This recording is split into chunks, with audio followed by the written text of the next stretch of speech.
welcome to Edo's Catch Up. Today on the only show he lives, and he's not in Russia. And Vecna, more like Vec you. Oh wow, we've entwined, but it's not the same story. Welcome to the show. I'm Will. I'm Josh, and I'm fresh off Melbourne. And I wish I could have another Melbourne. Not specifically in Melbourne, but I wouldn't mind another Melbourne. I went to Melbourne just for the weekend, and it was delightful. I finally got to see...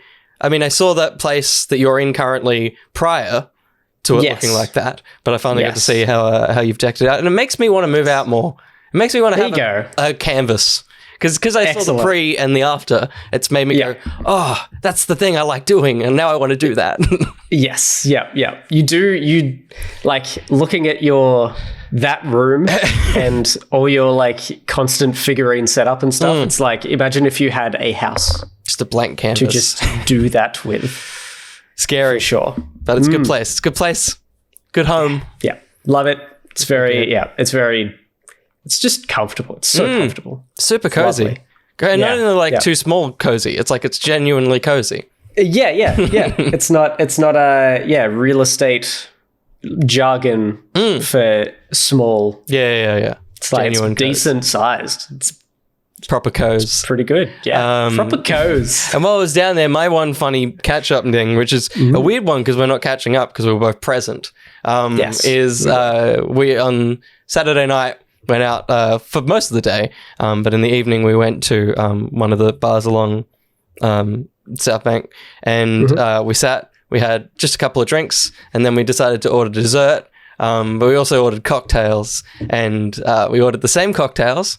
You did? Unbeknownst to each other, I think, but then you also ordered dessert, and I did. When that dessert arrived... How many spoons did it have, Josh? We got 2 spoons. Beautiful. Yeah. Just assumed. Just absolutely assumed. Yeah, it's fair. It's fair. It's great. I didn't partake, but it was okay. It was an okay sticky. It was pretty good. It was sticky date with it was like chocolate ice cream and chocolate like gelato biscuit. Oh yeah, sort of stuff in it, like cracked Oreo sort of biscuit. It was pretty good. Yeah. I think the thing I mentioned to you is just the sticky date wasn't like super. There wasn't like a strong sticky date flavor in it, or maybe the chocolate ice cream was overpowering. Yeah. I think usually I have it with vanilla ice cream. Totally. Yeah. And so the sticky date usually shines through a little more. Yeah. But yeah, I couldn't tell whether it was just maybe the sauce wasn't as strong or whether it was the other flavors were overpowering the sticky date. But either way, it's pretty good. Pretty good. I don't think I've had a bad sticky date, so... Well, you never had a sticky dead, so you don't know. Maybe I never had a sticky dead either. Maybe that's where the good ones are. I wasn't sure where your joke was going then. Yeah. That's where we ended up. The additional catch-up that you weren't a part of was the following night I went out and had dinner with someone, and the waiter walked past behind us and was like, "Everything going well, mesdames?" And then turned around and went... I just kept walking. So from the back, he just saw my long hair and another woman and was like, "Ladies." That's so good. Which was I love it. Yeah. Mesdames too. Yeah. He was a very Italian man, so I was surprised he didn't go with like something proper, but he just pluralized madame. That's great. But it made me chuckle. Love it. But I'd already been complimented on the long hair, because otherwise that would have been the kicker of like, I'll get it cut. But it's like, it balanced it out. It's like, okay, there's still 2 opinions in the world, but you know, one's more important. Nice. Catch me up, Josh. That's pretty good. My catch up, you already know this catch up, but I just wanted to let other people know that I caught the bird in action. The bird that comes up to my windows and knocks at the windows like freaking hard. Caught it in action on video. Yeah. I sent it to Will earlier and I'm like, look at the freaking bird. And I slowly opened the laundry door, which is usually where it's knocking. Yeah. And just to try and catch it so it didn't fly away, and it didn't. No. Instead, it just stared at me and then cawed at me a couple of times and then knocked at the window, and then I ran at it and ran away. But it's all in the video. I'm going to post it. When this goes up, I'll post it in the in the catch-up channel. on our Discord, patreon.com/each to their own can get you into that Discord. But yes, freaking, I got it in action. But I just imagine more of a douchebag than I thought it would be. Yeah, totally. Yeah, he was a little shit. I imagine just staring me down. When you ran at it, you described running at it. I was like, I pictured Obi-Wan in Attack of the Clones when he crash tackles the droid floating outside Padme's window. You know, he just dives out of it. That's what I imagine you did to that bird. You just ran towards it. Yeah. Mm-hmm. Oh, yeah. Cool. And you're not dead. That's cool. So, and I'm not dead. I survived. Keeping the streak going. Day. Yeah. That's right. We'll see. Good. See what happens. Yeah. We'll see what that bird does. Should we see what the news does? Let's see what that news does. What's through the news window? Do you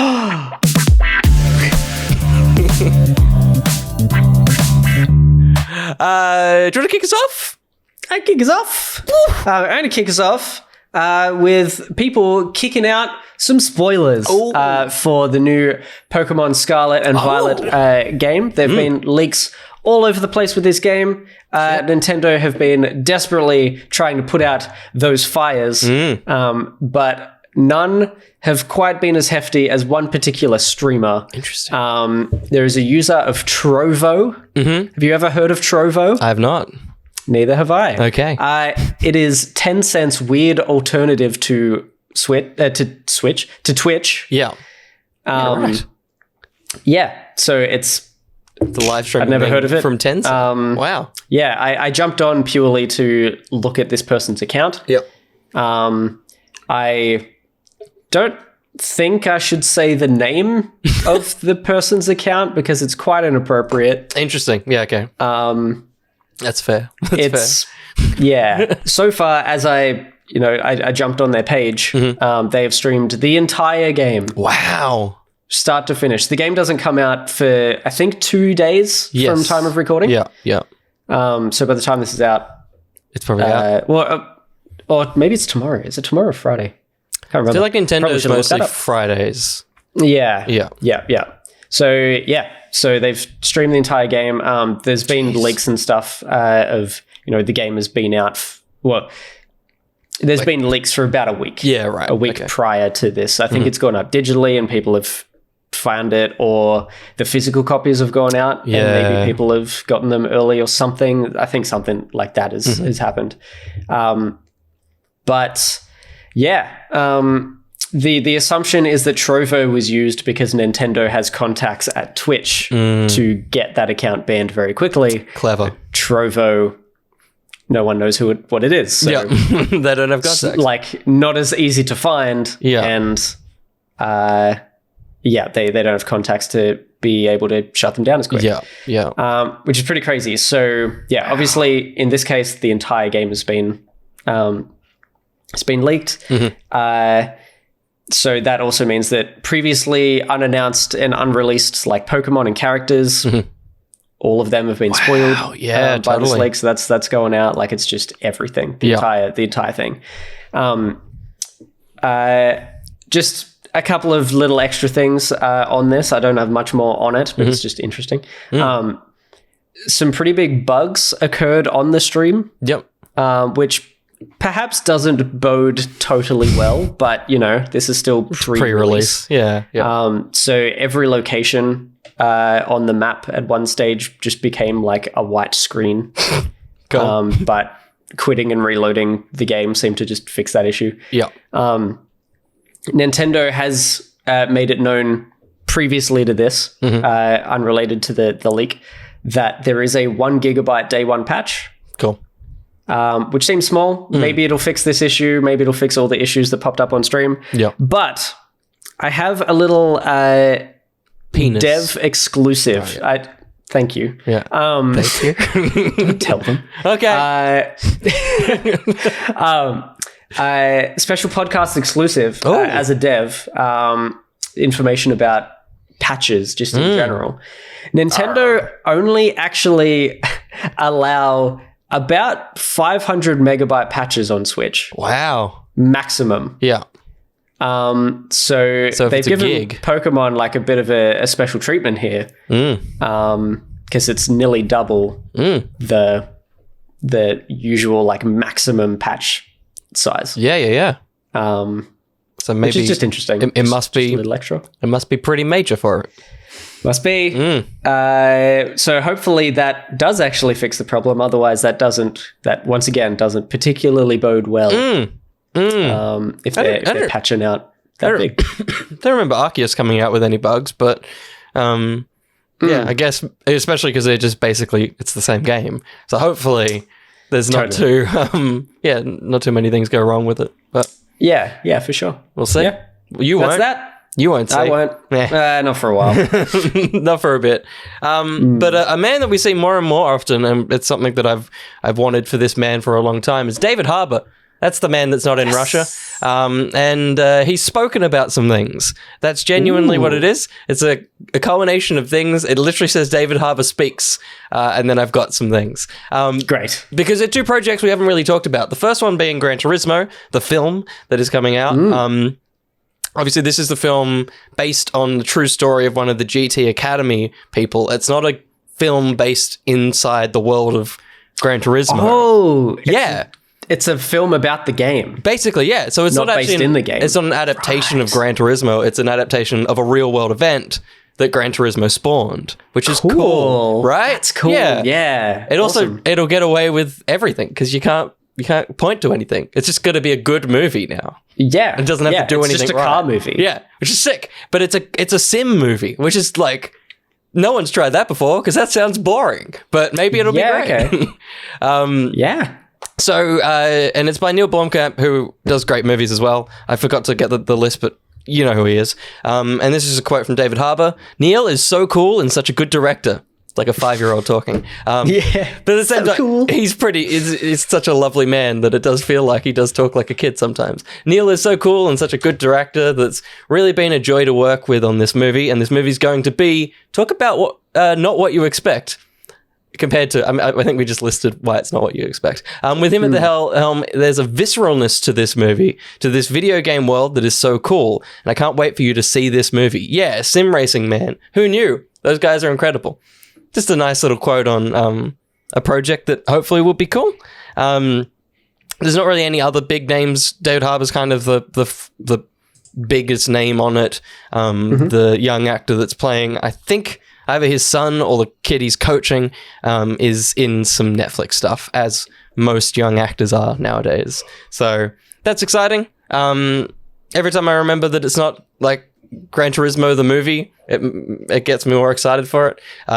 So more of that. The other thing he talked about, which is started shooting last week, or a couple of days ago, time of recording, the Thunderbolts, which is, of course, his big return to the Marvel Universe. Yes. He has a little bit to say on that. He says, I love Wyatt Russell, which is, of course, USA agent, Sebastian and Julia's characters throughout the movies. What Jake Schreier, the director, wants to do with Florence's character is very interesting, and how I factor into how we develop our relationship is also very interesting. It's all really clever. It'll be funny. It'll be weird. It'll be action. And then we're also going to drop a huge bomb, which is cool.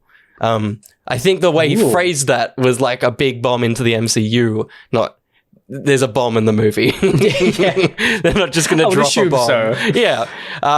Which is really exciting. For some reason, even though you see the full cast sweep at D23, I didn't really think about the fact that this will continue his and Yelena's characters' journeys and like relationship, which we haven't seen since Widow died, I guess. I mean, Yelena was in the Hawkeye, but yeah, as the both characters, which would be really cool. And I think, you know, it's unavoidable that this is the Suicide Squad. It just is. Like, everything about it is that. So to have...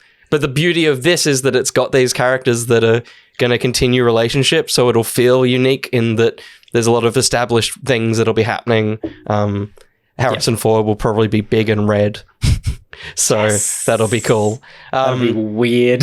It's going to be wild. And it's really funny. And there's no real confirmed reports, but he's playing Ross and they needed to recast him and Hulk stuff is happening. So it's probably where we're headed.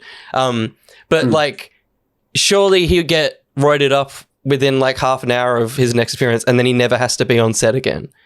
Right? Like that's what it is. That's why they can get Harrison Ford, because when they make these movies... They make the movie and then get him in to put a thing on his face and record audio for a day and then he's done his work. It's Bradley Cooper and Vin Diesel. It's like you get them because they don't actually have to do much. So that's probably why he said yes. Easy money. Yeah, absolutely.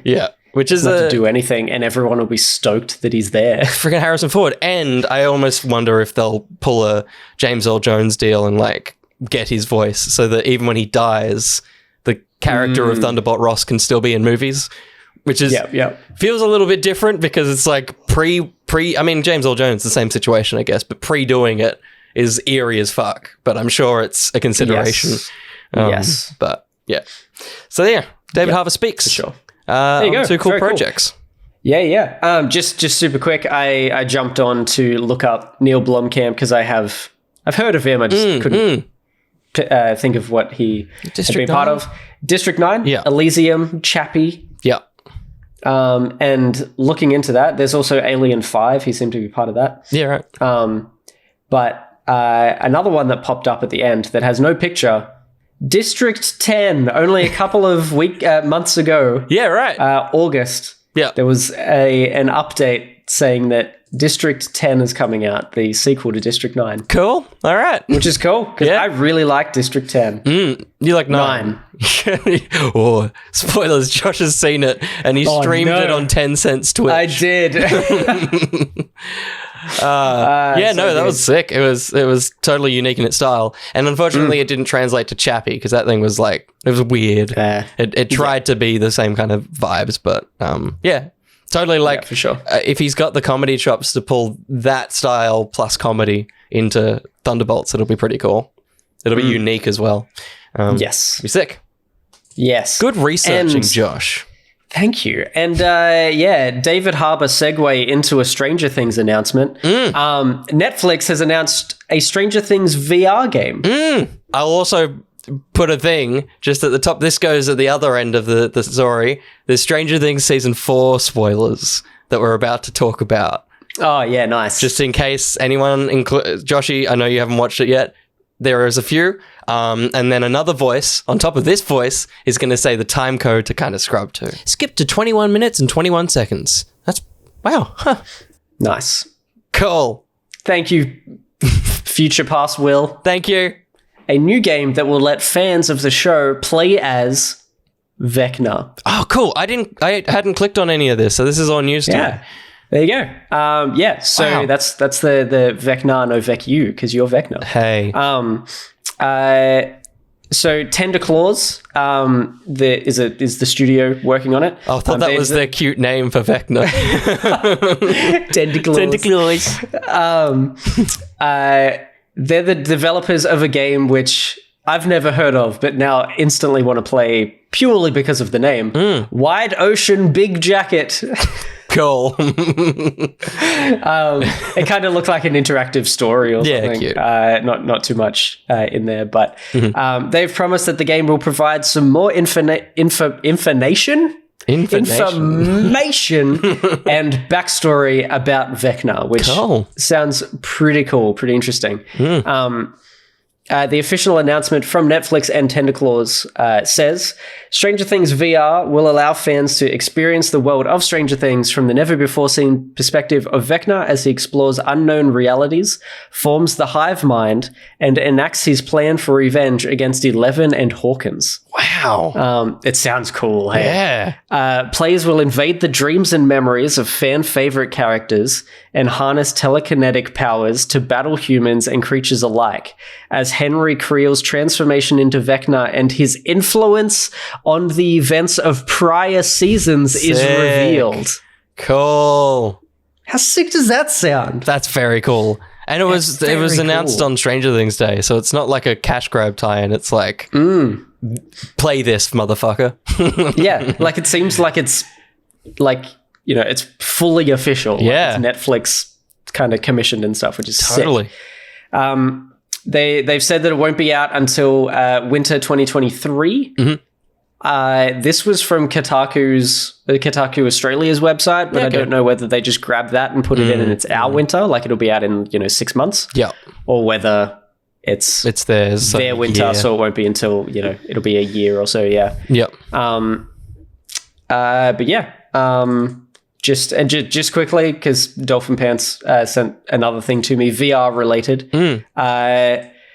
Palmer Lucky has also created a VR headset that kills you, inspired and named after the Sword Art Online VR headset, the Nerve Gear. It's not finished yet, but it's on its way. Jesus, good. Little extra bit of VR information. So terrifying. If the kids in Stranger Things VR kill you, you could die in real life. Oh, that's pretty cool. Why not? I wouldn't. Well, I wouldn't want one of the kids, but David Harbour could kill me. I'd let that. Oh yeah, yeah. Natalie Dyer. Pretty good. Joe Keery, fuck me up, buddy. Just kill me. Oh, buddy. Kill me. Easy done. Man. Easy done. Yeah. Did they say, is I assume it would be because it'll be so late in the year. Is the Stranger Things on PSVR 2? They have said all major VR headsets. Yeah, cool. So the article was at least also assuming probably VR 2, PSVR 2. Because that will be one of the major headsets at that point in time. Yeah.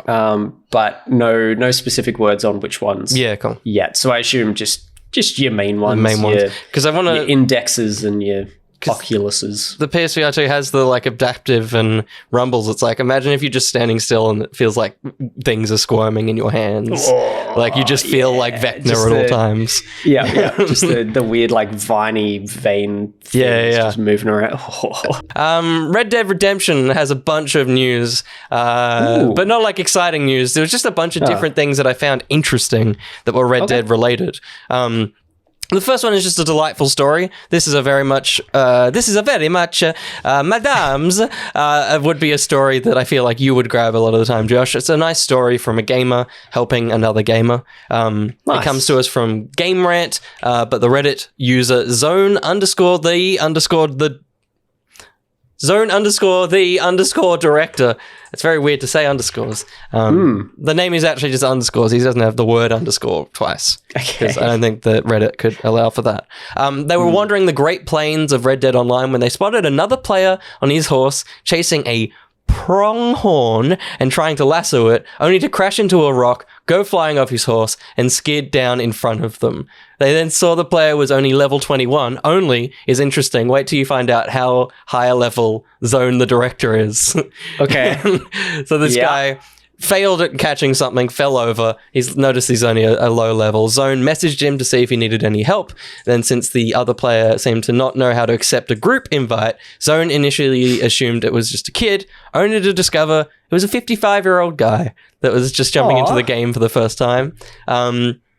Don't have any name for the guy outside of it. The 55-year-old player had just gotten an Xbox, and Red Dead Online was one of the games he wanted to play first because he loved old Western films. Very cute. Nice. And then it also says that the player is a caretaker in real life and doesn't have many opportunities to leave home or talk to other people. So this was like...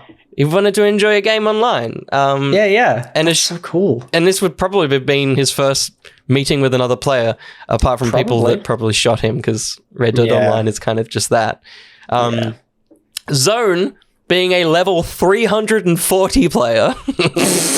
What? I don't know what you do to do that in Red Dead. The thing that always trips me out about these things is that levels ever go beyond 100. Yeah. These days. Why not max? Like, Destiny is like in the thousands. Yeah. Light levels, yeah. Why? Like, it's dumb. Because all we want is we want the end, but these people don't like the end. These people want to keep going forever. I just want to max out and be like, done. Delete. We're good. Later. 340. So yeah, he helped the guy get a better handle on the game, showed him how to hunt more efficiently, and told him things like Red Dead's online roles and abilities cards, as well as which guns are worth getting. So he gave him a good lesson on the game. That's so sweet. And hopefully he worked out how to add friends and they'll play together. That would be really lovely. Yeah. So just a very sweet story in the world of Red Dead. That's really cool. And the additional sweet story is for Rockstar, who Take-Two, who revealed that in their Q2 2023 briefings, which always confuses me, that's where the Q2 starts here and then goes into the next anyway. That I like this phrase, that Red Dead Redemption series is Rockstar's second most popular game franchise. What's the first? And what's the third? I know the first. Yeah, what's the third? What other franchises do they have? Can you be the second best when there's only two? Bully? Bully wouldn't have ranked them.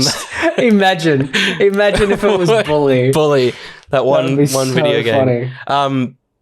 I'm looking it up. Yeah, find out if there's any other freaking franchises. They've sold 70 million copies of the game across the 2 games of the Red Dead games, not just the new one. The Division is 24 million for the first game, and then a whopping 46 million for Red Dead Redemption 2. And the craziest stat in all this is that they sold 2 million copies from, wait for it, from June 30th to September 30th this year. 3 months? Yeah. 2 million copies. What?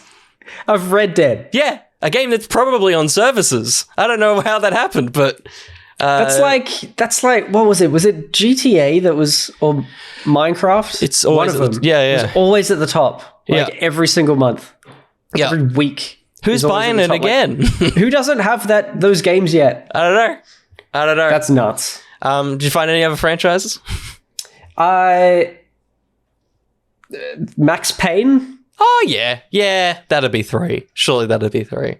Yeah, that's fair. Maybe. That's fair. It's been a while, though. Yeah, I mean, I guess they haven't done another franchise outside of Red Dead and GTA, so it's like that would just be lingering at third. The other ones I'm looking at here, they've got Manhunt and Midnight Club. Yeah, right. Probably not those. But yeah, weird. There you go. Best of 4 then, and it got 2. And the last little bit of Red Dead news is something happening in Melbourne. If you're a fan of video games, Josh, you know people in Melbourne that like video games. Yeah, I know one. Yeah? That's what? Yeah, Ben. Ben likes games. He does like games. He's the only one here. I think so. I think that's it.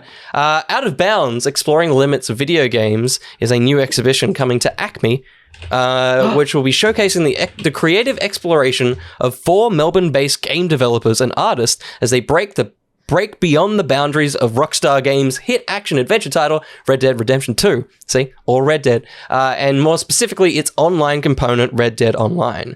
They call themselves the Grannies, the 4 devs. So it's Goldie Bartlett, who works at Wayward Strand. Goldie! There you go. I worked with her. Yeah. I had meetings with Goldie. Andrew Brophy from Knuckle Sandwich. Ian McLarty, who he's familiar. Mars First Logistics. Of course.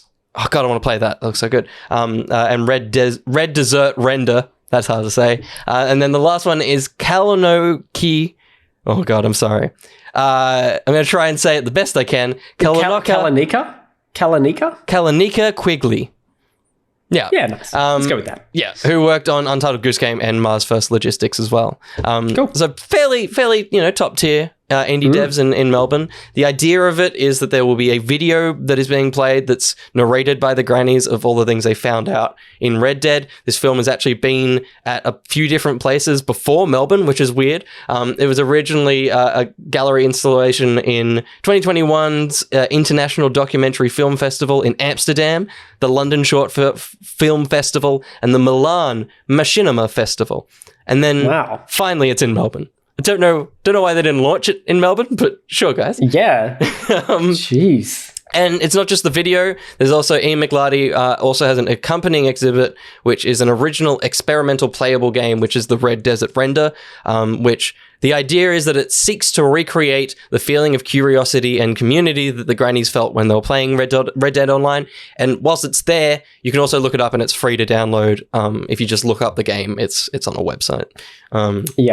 So that's pretty cool. And it's going to... Yeah, sorry, go. I just found a picture of the grannies. Yep. I'll chuck it in file transfer. Please. But yeah, they've customized their character to look like the same granny. So it's just 4 of them. Jesus Christ, amazing. How good is that? Good. We're the best country. Yeah. So good. That's the grannies. And if you want to see what the grannies got up to, Out of Bounds, Exploring the Limits of Video Games will be running at Acme with free entry, which is nice because it means that they're updating the exhibit that gets updated every 7 years. Yes. With from December 8th till April 23, 2020. Yeah, that was confusing. April 23, 2023. Yes. So you've got a couple of months, 6 months or so. Nearly 6 months. So check it out. I'll be checking that out. Yeah, totally. But that's all my Red Dead news. Is that all the news? That's all the news. All right, let's say goodbye to the news. Let's look through the other window. Look, bye news. Bye news. Bye. Bye.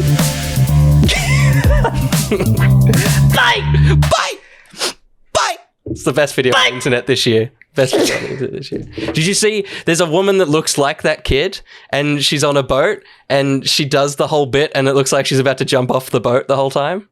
It's very funny. Oh. It's very funny. It's that one. Welcome to the ad read. There's nothing to read. Have you got a patron that you want to talk about? When spring to mind, Josh? Have a little flick. Let me have a flick. I don't like that. If you want to submit something that you want us to promote, you can do it in the Discord, in the catch-up channel, or anywhere you feel like you want to tag us, and we'll promote it right here on the catch-up where we flick. Josh, we've given a lot of them the space in this. I know we're narrowing it down. Yeah. BMAC. In our self-promo channel,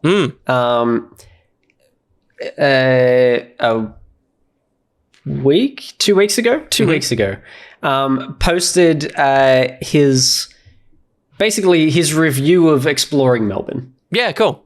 Which is very cool. So jump on. It's all about his experience in PAX, stuff like that. I haven't read it. I just found it then. So he's called it promoting it on here. He's called it something fun as well, I think.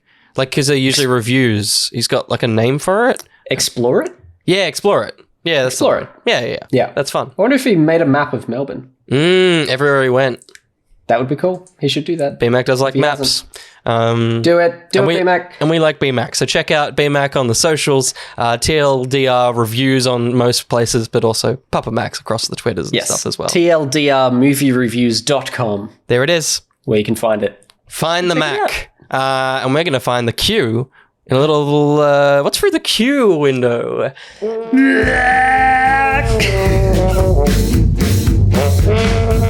Agent Mike Dumpday's FBI. Oh, who could that be? He's infiltrated my apartment and he's knocking on your holding windows. me at gunpoint. He's holding me down. He's like, give me the information. And the information he wants to know. Weird. This is a weird bit. Yeah, that was so intense. I'm worried for you. Is if the ETTO team made a band, what instrument would each member play, assuming they know how to play? Yeah, so we can probably... I feel like Ben would have learnt, just to get away from us first, I feel like Ben would have learnt something in high school. I feel like he would have played some sort of... He feels like that kind of person that had a really cool musical skill and then is just too busy to get back to it. I don't think Sam plays anything, so I think we'll have to find something fun for Sam. Can we just give Sam, like, percussion? Yeah, we'll give him a big cymbal. Yeah, nice. Yeah, something he has to hit. Yeah, true. Big arms. Yeah, you can do big arms, big hits. the big drums. Yeah, the timpanis. Yeah. Are we an orchestra? Yeah. Okay, well, I mean, cool. look, the bands that I've been to are so weird with their instruments. Like, it's true. There's usually just someone with a violin, which in like a 4-piece band, you're like, fucking focus, like do something else. So he can have the timpani. That's okay. Yeah, nice. All right, Sam on timpani. Done. What does Ben play? What would he play? He's very tall. Is there a fucking double bass? Oh, yeah. I like this band already. Yeah. A timpani and a double bass. We're going to be very bassy. That's all we've got so far. I love it. Is the bass. Right, I'm going to play the electric bass. Yeah, okay, good. And you can be the electric... You can be the soprano singer. Yeah, good. We've sorted it. I was going to take the electric bass ukulele. Yes, hell yeah, absolutely. Actual. Yeah. So we've got drum and bass. Sorry? We've got drum and bass. We've got drum and bass. Yeah.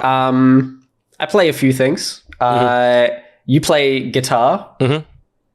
because of I taught That's you. because your fault. Yeah. Yep, it's my fault. It's your fault. Yes. So Dump Days probably doesn't know some of our history. Some new people to this podcast No, I believe might not know some of our history. One of Dump Days' questions was, "Can you give a refresher?" So we can sneak that in here. We can. Let's just sneak that in. Years ago, I used to deliver mail, and Will and I lived very close to each other, and the area I delivered was my own area. And I walked past Will's place. His mum was outside watering the garden or talking to the neighbors. Yep. Struck up a conversation. I don't know how it came up, but the fact that I play guitar and teach guitar came up as well. Yep. And I think also one of our mutual friends who I also taught guitar to one of the sons in that family, Vaughn, for the people who know, his older brother taught him guitar, had also recommended me as a guitar teacher to Will. Yep. And so they turn up to my house and myself and Will's mum are like, it's that guy. You're the guy that delivered the mail. Like, oh my goodness, because you were there because of the mutual friend. So then, I ended up teaching Will guitar for years, and that's how we first met. Yep. And then it went to guitar and maths. Yes. And then that was too much time to be sitting together. That's right. Our conversations just went way too nerdy. And our lessons went up to like 3 hours just to get 1 hour of potential teaching out of it. And that's the start of our friendship. Absolutely. If you want the rest, you have to give us more money. That's right. That's how it works. The same amount you're giving us, but we'll tell you in a month. That's what I mean. That's right. Don't give us any more money. We'll get there. But so I feel like I should take like rhythm acoustic because I wouldn't trust myself doing much more. And you're pretty fancy. I'm so fancy. You're fancy. You're so fancy. You don't even know. Such fancy pants. Yeah. Nice. I could do electric, or I could jump on keys. You could do keys, yeah. Jump between, figure it out. Yeah, flick it. Sweet. That's pretty good. That's our band. It's going to be a weird freaking band. And Finchy can have the actual drums. He's pretty good. He's good. Oh yeah, that's right. Good little drum boy. Drums. Yeah. Hell yeah. And sax, or whichever one he blows. He blows something. Yes. Can't remember what he blows. I think he's a saxist. I think he's a sax boy. I think he's pretty saxy. Yeah. And we said the double bass, but Vaughn used to play something huge. One of the big instruments. I can't remember what it was. I'll find out off Finchy and I'll bring it next podcast. Nice, but he had like an instrument that he couldn't keep using because it was just so impractical. Was it kind of like a French horn or something? It was something silly. Big brass instruments. A tuba, a French horn. Maybe it was Frenchy. A sousaphone? Oh, actually, that sounds familiar. Yeah? Maybe it was a sousaphone. Could be a sousaphone. Yeah. I'm going to say sousaphone. So Vaughn's on sousaphone. Cool. Nice. Absolutely. Good. Yeah. It's because it's such a big instrument, it is a bass instrument as well. Yeah, good. Good. Well, our opening song is just all the basses doing something. So it just fucks everyone up. Our opening song is a cover of All About That Bass by Meghan Trainor. Yeah. But we never sing. Just bass the whole time. Oh, good. I love it. Let's do it one day. One day when we're really popular. Let's just do it. Let's book out a whole show. Good. Well, my my one that I pre-saved is from Not Milk Please. And yes, that's right. His name does start with Yeah. I tried to say his real name, but he's actually not Milk Please. So that was the tricky thing. Because he wants to keep this one identity a little bit of a secret because it's a personal question. Not Milk Please asks, having now recently found myself in a long-distance relationship, I was wondering if you guys have ever been in a situation like that and how you've sort of closed the gap, because I've got to be honest, this time zone deal is real fucking me over because she's in, and I don't know if you already knew this, but I've been saying it in a few comments. I think Milk Please wins this race for us. She's in Sweden. So I don't know if we can really give you the right advice for this, but we can give you some sort of advice for this. Me as someone who's only ever had long distance relationships, in that I've had one and it was long distance. So technically, all of them have been. Yes. If I have another one, it could potentially be long distance as well. So I'd have to sort that out as well. Have you had long distance? I don't know. Like hours, but not. Yeah. My like long distance was a 4-hour drive apart. Yeah, 3 to 4 hour drive apart. So until she moved here after like a couple of years, so it was like. Yeah, it was kind of long distance, but we were able to meet halfway, so it was about a 2-hour drive each. Yeah, to meet in a town halfway. That's kind of been it. Not too long distance. Yes. But is this 16,000 kilometers? Wow, that's how far away it is. Yeah. Yeah. Right. Not Milk Places. Okay. Sweden time now. Yeah. True. 8:24 a.m. Wow, yeah, that is annoying. So, and it's currently 6:24 p.m. here. So it's just the opposite, basically. Yeah, so it's basically 12. It's 10 hours behind. Yeah. Okay. Yeah, that's rough. That's rough. Yeah. So it's 8 in the morning for them, 6 p.m. At night for us. So he's asking for help. I don't know. I genuinely, I think in my case, it was easy to get there and back. It was Queensland. Wasn't that far, really. Yeah. No time zone difference. No time zone difference. Other than maybe an hour for... Yeah. The most devastating thing was MSN going, and we had to learn how to use Skype. Yuck. No. It was like, we lost, and because it was an aesthetic that we had for our conversations, and then it became a new aesthetic. And I reckon that's what ended it.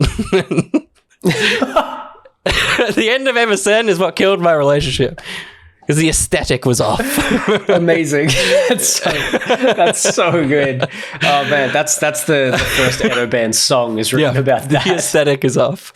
Is the start. But yeah, I think from what I've seen in the Discord, not Milk Please, is there's a lot of video chatting. I think whereas, and I'm not a big texter, I think most relationships, when you're close, texting is good, not all the time, but enough to kind of keep a conversation going. I think you need to video chat more than you need to text. Yeah. It's like you need to see each other's faces a lot. You need to have fairly regular, like almost scheduled chats. Yeah. Like morning chats before she goes to work or something like that. Yeah. And if you see something funny and it's not outside of her like work hours, just like hit that video chat button. Just see what happens. Just like, because then it makes it feel really normal. It's like, oh, we're actually in a similar time zone. We're not. The other thing, which maybe you've done, I don't know how deep you're into this, is like organize when you're going to see them next. And like, so you have a date planned. Has he said they've met in person before? I don't know. Where this is spawned because it's a wild one. Yeah. Because I saw, I don't know if it's, I can't remember what chat it was in. I thought it might have been gaming, but it was in gaming chat. He said, think I owe Nintendo some sort of cash benefit for making e-dating easier. Yes. So he's actually gone on dates in Animal Crossing. Girl inside Animal Crossing, which is freaking adorable. Very clever. Very clever, Milk. Yeah. Which is one step above video chatting. It's very clever. Cute. It's a very cute photo too. It is. It's very sweet. It is adorable. So yeah, gaming is good. Milk Please, not Milk Please. This isn't him. Also, I know is very consistently. He hosts movie nights and stuff like that. So he's across screen sharing in terms of watching stuff. So I'm sure you're already doing it, but watch movies together because you also don't want to also be just video chatting and like having to look at each other. You want to be like doing activities, which you clearly are already. So I think you're probably doing better than both of us would in this situation. But definitely. And you found someone that plays games. That's pretty good. And stuff. So that definitely helps. Although the numbers of Animal Crossing, I think everyone has it. That's true. But that's true. So hopefully she has Doom Eternal, because that would really test if she bought both of them on the day. That's how you know she's a gamer. Absolutely. Meet her in that. Do local co-op of that. Have a date. Have a date in hell. Have a date in hell. There you go. Why not? That's our advice to anyone having a long distance relationship. Have a date in hell. Good. It's perfect. Oh, good. And by hell, we mean Animal Crossing. Yeah. The next question comes from Lawcat. Oh, nailed it. I said it right. Nailed it. And it's also because the name that she's written is Lowcat, as I would have said, and then in brackets, Lawcat for Josh. Good. Took him down. Thank you so much. Yeah. I very much appreciate that. Lawcat asks, this may also help Milk Please. Catch co-op, that doesn't help him at all. So, no. Unless it's the first word. Unless the first word ruined everything. A 16,000 kilometer long couch. You said on one end, she sits on the other. Yeah, perfect. Nailed it. What if they both cut off half of their lounge? They buy the same lounge and cut off one half of it. Because then it feels like, and like, situate the cameras right so it looks like you're looking into the other lounge. Put a whole, I dig it, like a big TV on that side of it. On the other end. Oh, that would be so good. It looks like mirroring. Yeah. Now that's the advice. Have a date in hell, and also that. Buy a huge TV or a that big makes couch. your date look like normal size. Yeah, you'd have to balance that well. Yeah. There we go. Okay. Perfect. I love it. Now, unless you want a tiny girlfriend. Yeah. Maybe that's get a what you're monitor. into. Yeah. Just a little iPad on the lounge. And now, so good. Look at question. On to the question. Catch co-op game recommendations. That's not a question, that's a statement. She did ask with a question mark, though. Yeah. Catch co-op game recommendations?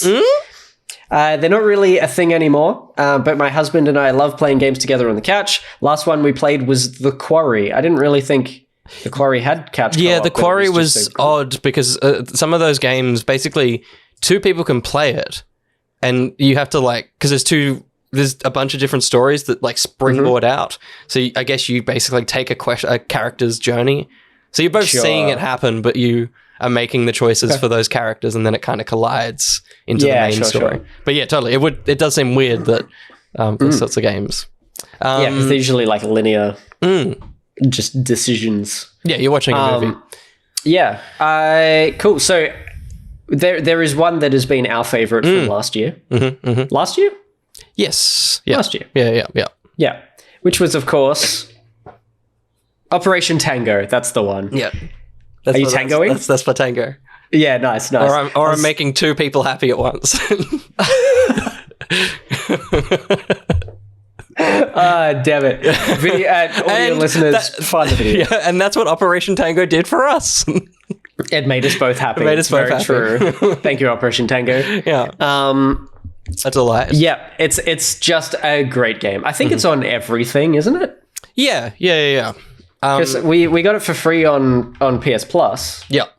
But I'm pretty sure it came out on at least PC and stuff too. Yeah. The only thing... everything but Switch. The only thing PS4, PS5, Xbox One, Xbox Series, and Windows. The only thing, though, Josh, is that we've once again forgotten what the question is. Oh, it's not catch co-op. You can't split screen this game. So unless you're going to set yourself up like a keep talking and nobody explodes situation, you will need two separate devices for this one, annoyingly. But that's true. I totally leaped there too, so don't worry. You're not wrong. But do it, though. Just do that. It's such a good game. Yeah, if I don't think it would be overly PC taxing. No. So if you guys have a console and a laptop or a PC or something, do it for sure. Absolutely. Grab it. It's better than It Takes Two. Oh yeah. Maybe the other recommendation might be It Takes Two. I know we hated it. Yeah. It is for couch co-op. It's pretty. Yeah, totally. They do it pretty well. It's for couples. I think for a lot of people it functioned better for couples. So it may be right for you and your husband. Yes. And from that as well, A Way Out as well, if you want an Uncharted version of that game. Made by the same devs as It Takes Two as well. Yeah. And then the other one is Halo, because if either one of you have played it already or neither of you, it's a good. I think it's pretty much the only COD campaigns have it as well, but one of the better multiplayer or couch co-op shooters that you can jump into together. So That could be fun. I have a bunch of indie suggestions. If you have a Switch, Snipper Clips. Yeah. So good. So much fun. I was playing that with my girlfriend like last week. She loved it. I was like, I was almost getting bored, and I'm like, do you want to keep going? She's like, yeah, this is great. Good. I'm like, okay, well, I don't. sick. Yeah. And then we jumped into Untitled Goose Game, because that has a local co-op version now. So you can also jump into that if you haven't played it yet. It's very fun, but both, I wish the gooses looked more different. Yeah. Only the beak is like slightly different. Yeah, right. But that's it. Like otherwise they look pretty much identical. I think they're maybe the beak and feet colors are like slightly different. How weird. You'd think they'd just go like a blue and a red ribbon. Just an easy Switch based thing. Yes. Yeah. Goose Game is good. And the last one, which I'm just quickly looking up if it's on other things, it is. Death Squared. Death Squared is a great little puzzle game made in Sydney by a company called SMG. Same people that made Moving Out and a bunch of other games. But it's on Switch, PS4, which means you can play it on PS5, Xbox One, which means you can play it on Xbox Series, and PC. It also says iOS and Android, which I was unaware of. Cool. That's pretty great. Yeah. But yeah, it's just a great little puzzle game for up to 4 players. So just quickly jumping back in. Lawcat says one of her other questions refers to them playing with their 2 children as well. That would be good. So the other 2 children being 2 and 3.5. So Death Squared might be too much for them. Yeah, it's because it can get puzzles. pretty complex. Yeah. But yeah, it's got a bit of a Portal-esque story component, like a bit of voiceover while you're trying to complete these puzzles. But it's really, really fun. It's a great game, one that I always jump in to with people when I want to introduce them to some co-op games on Switch. Yep. And of course, the easiest one as well is Lego games, which would be great for kids as well. Yes. You can. I think it's maxed at 2 nowadays. It used to be able to get a bit more in there, but 2 players for sure. So definitely the Lego games are good to play. For either of those questions. And if you also have a Switch, Mario Odyssey has the Cappy mode as well as a co-op. I never played it. I don't know much about that mode, but that is also an option. That is a good pick. They were good questions. Shall we move to our favorite segment of the podcast? Let's wreck it! Oh, let's play this thing because the podcast is so stupid. Actually, you know what? Fuck it. We don't need to back announce the cues. Nah. You know what we just did. Now we're going to do this. Wreck it! So quiet. Wreck. Oh, God. Every other one is like big circles and shit. Nothing for the rest. I was screaming. Wreck it! Nice. Take us away. I mean, the one that we really probably won't get into because we'll do a podcast for it later in the week is Wakanda Forever. What we think of the film, you'll find out. I think that that maybe that's what we'll do here. We'll think what we think. I think that we're pretty much all in the same page. I think we're pretty similar in kind of the mid-range of what we kind of thought about it. Yeah. I think so, which is going to make for a boring podcast. We've got Sam, and I don't know what he thinks about it. So that will be the interesting thing. But for the most part, like, it was an enjoyable enough film. Yeah. They did most of the things right. Yeah. As right as you would think. Yep. I don't want to say too much, but I guess we can talk about our story about how we saw the first 10 minutes twice at 2 different cinemas. Absolutely. So do you want to tell it? I just spoke a lot. No. Games. We went to Melbourne Central, usually a very functional cinema. Nothing really goes wrong there, genuinely and generally. We had to sit through the Avatar 2 trailer, which I'm exhausted of, and I don't think I have the strength to watch that film. After I told you all the crazy James Cameron quotes, the man is just like, you don't have to watch most of it, and I won't make another one if it sucks. Yeah. Well, why would I watch it, you idiot? Anyway. All right, mate. Bad.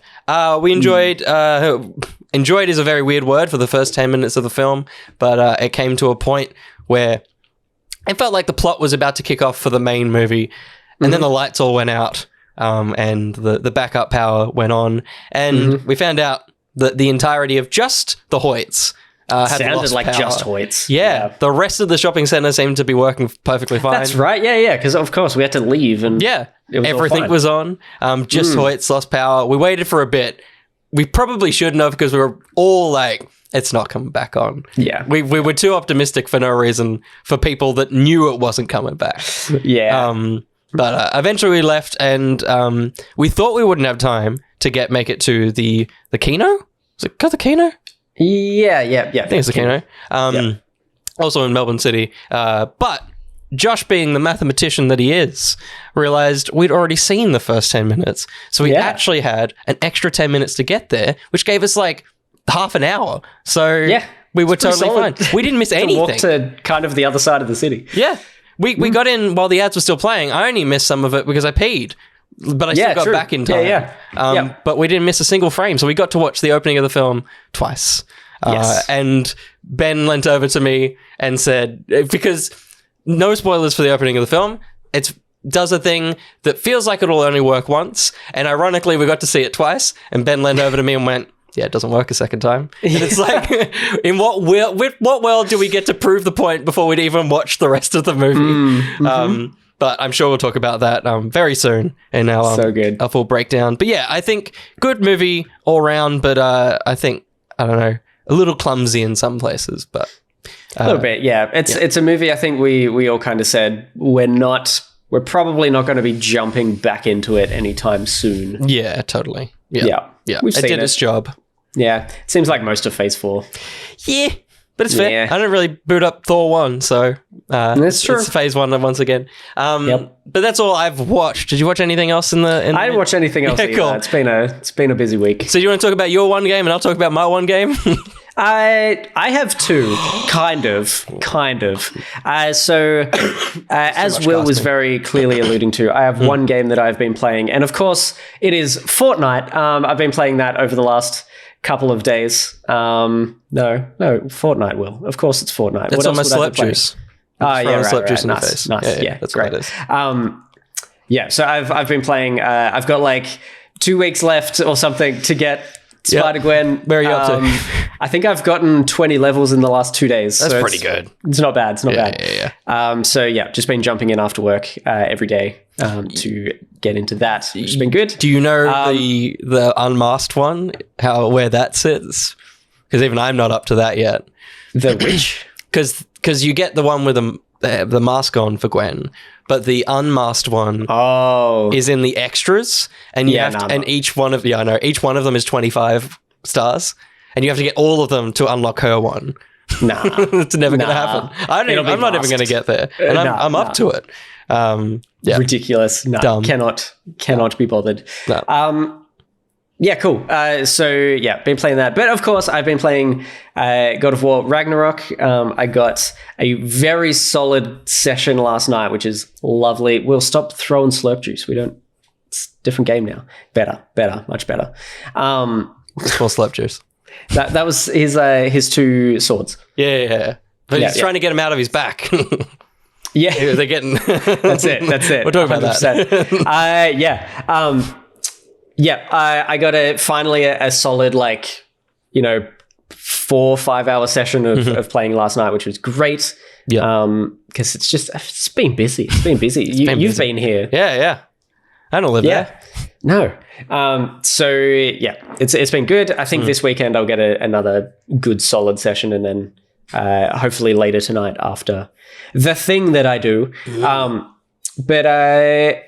Yeah, I've been really enjoying it so far. It kind of just feels more of the same. But, you know, the first one was great.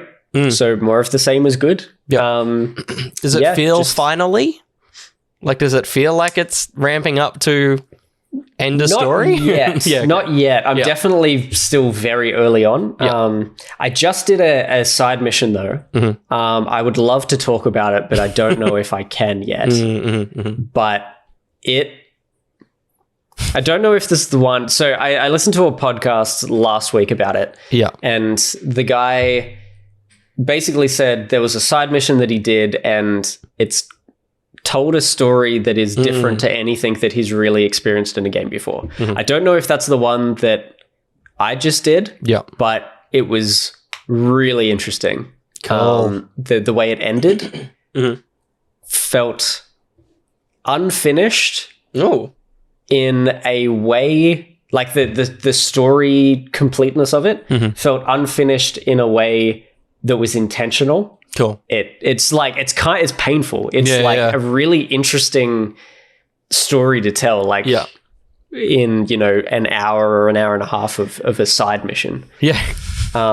Really cool. I really enjoyed it. So after that, I'm going to be playing, you know, as many side missions as I can. But yeah, really enjoying it so far. It seems like there's a whole bunch of extra, what do you call them? Like abilities and items to use to unlock different areas and stuff, which is cool. One extra thing as well, there's a skill tree. And when you unlock a skill, you improve the skill by using that skill. So it'll say, like, you know, press and hold R2 to charge up a throw, and then, you know, use that ability. And initially you use it like 5 times, and then 20 times, and then 50 times. And that improves it over time. The more you use it, the more proficient and more skilled you get at it, and it does more damage and stuff like that, which is a really cool extra thing on top of the skill tree, because it forces you to, like, I'm just going through and just keeping track of all of my numbers and just being like, all right, I'm just going to use this for most of the battle. It's great. It's really your number boy. You love it. That's right. It's right. And it's nice to not just have like a, you know, get more like skills and upgrade that one skill more. It's like, it's a more practical way to upgrade singular skills, unlock the skill, and then upgrade it by actually using it. Like, that's so simple, but and not many games do that. It's a nice way to tunnel you into using the skills and, like, making the most of everything they've put in the game, which is cool. For sure. Love that sort of thing. Sick. What have you been playing? Speaking of games that have things in them, Sonic Frontiers is just that. It just has things in it.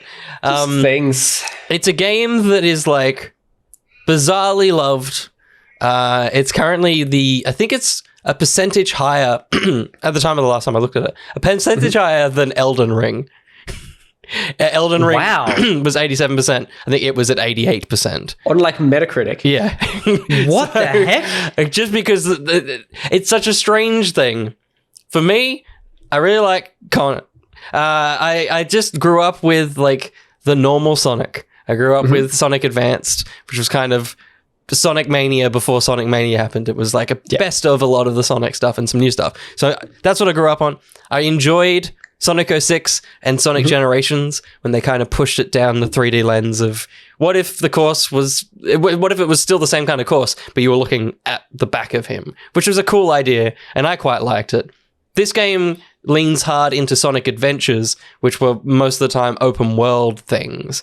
And so there's a generation of Sonic fans that love that, and I'm glad that they do, but I've never thought they were good.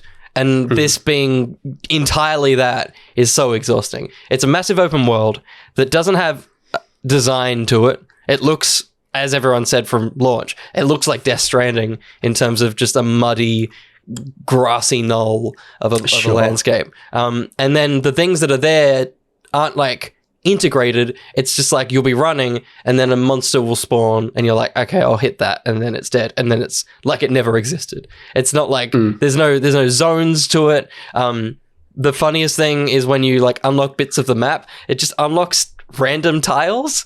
So like it's like you've unlocked the map and it's like bloop, bloop, bloop, bloop, and it's like, well, what the fuck did that achieve? I still don't know what's here. Like, you've just shown me that. Cool.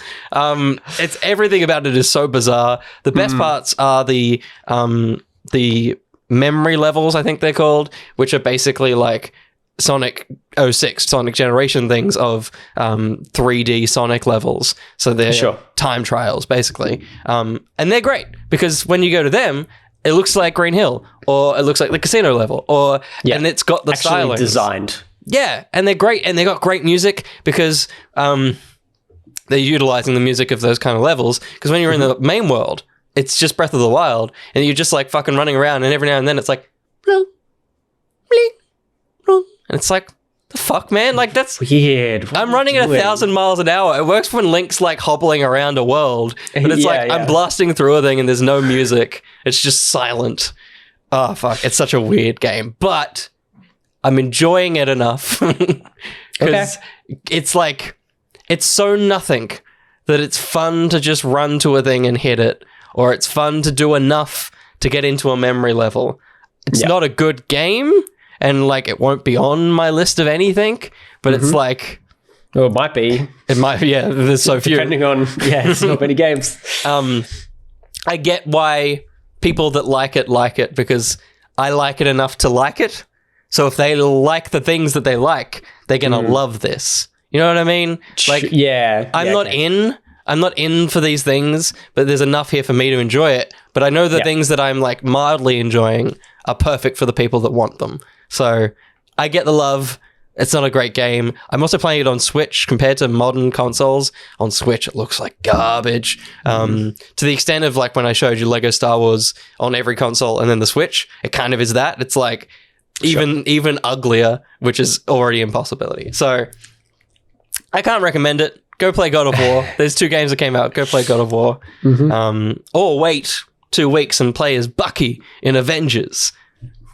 Could do that. Don't do that. You could. Don't do that. No one's going to do that. You could play as Captain America with a Bucky skin. With a gun. He's got 3 different guns. One's like a friggin' grenade launcher. It's weird. I don't know how it's going to play in the game. But we'll see. I won't. He's going to be like an amalgamation of Black Widow and Cap, right? Yeah. And maybe a bit of Panther as well. I can't. It's a big game to download again. It's gone. I can't go back. It's over. And so's the rec seg? I think the rec seg's done. Oh, good. Well, I'm going to play the soundbite. Let's do that. Let's stop playing soundbites. Yeah, at the end. Finish podcast. All right, let's do it. This has been the ETTO's catch-up. If you were listening to us and you wanted to see our faces, see what our hands were doing, you can head to youtube.com/each to their own. That's where the video lives. You know what Josh is doing right now. But if you're watching what Josh is doing right now and you don't want to see that, go to any audio platform and you can just listen to the ETTO's catch-up and the Black Panther spoiler cast that'll probably be coming up in the next week. If you want to give us any money, like Dump Days has to for another month, if he wants to hear what happened after Josh talked to me too much, you can head to patreon.com/each to their own. Just $3 will get into a super secret Discord. More money, might get more things. It might. Where else can they go, Josh? You can also go to twitch.tv/each to their own. We haven't streamed on there for a while, but we might. No. We might. No. Yeah, we might. Yeah, we might. Maybe. Maybe. Yeah, but I will be in Sydney soon, so hopefully we'll do some streams up there. Absolutely. While I'm up there as well, which would be great. We can do that same bit again. We'll do that same green screen bit again. Let's do it again. Yeah, we'll get them again. They'll never know. Every time. Yes, and youtube.com/each to their own. There's stuff over there. There's stuff there. If you miss this or you miss figures, that's where they'll live. They'll be there. And that's all that we've got for you. I hope you're satisfied. Hope you're full up. If you're not, you'll just have to wait a week. Famished. Yum. I'm going to go eat dinner. You're going to not do that. Well, you eat dinner as well. I have to drive to eat dinner. Oh, no. Yeah. Oh, well, what's through the drive window? Where is it? It's me, Ryan Gosling. I'm the window.